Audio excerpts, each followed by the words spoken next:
The gospel this Sunday is from Luke chapter 16, verses 1 through 13.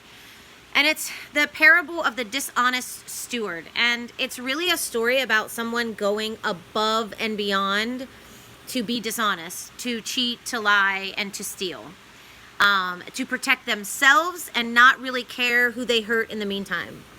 In my classroom this weekend, before reading it, I asked everybody to think about somebody who went over the top, above and beyond, to make you feel bad about yourself. And it was unreal to see how many hands went up. And they were telling me stories about people in their classes, people from middle school, girls, boys, all these people that, and stories about people who intentionally went out of their way to make them feel bad about who they are. And then I asked the question, now tell me somebody who has gone out of their way to make you feel really good about who you are. And I would get maybe one or two stories. And the reason why I asked that question is because there's a line in this gospel, and I'm going to read it just so I don't get it wrong, because it's such an important line. For the children of this world are more prudent in dealing with their own generation than are the children of the light. And at first, when you read that, it might not make sense to you, but we are the children of light. If you are a believer, if you call yourself a Christian, you are a child of light.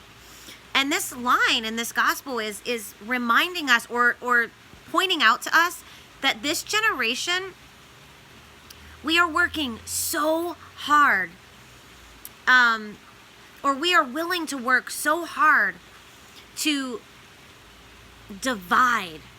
If we believe in something, we want to make sure that somebody that doesn't believe in it knows that they're wrong.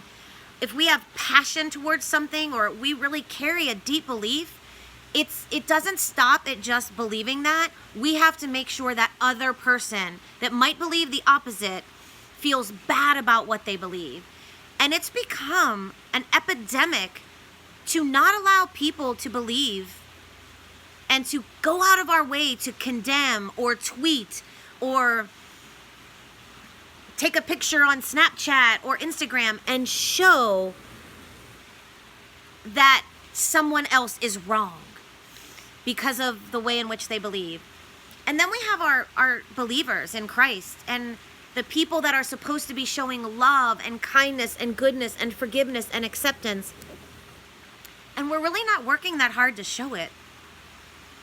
When my students couldn't share a story about somebody that totally made them feel good about themselves, it broke my heart.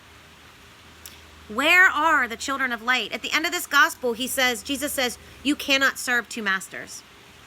We're serving this world. We're trying to be the most popular. We're trying to have the most money. We're trying to have the best job.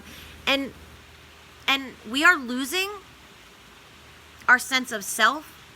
We are losing our dignity. We're losing our compassion for others. We're losing our acceptance of others. We are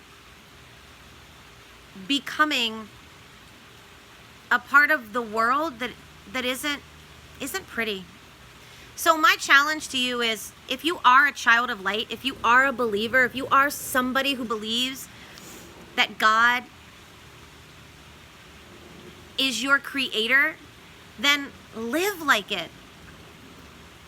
Be a person that builds people up instead of tears them down. Be a person who accepts and loves and welcomes more than pushes away.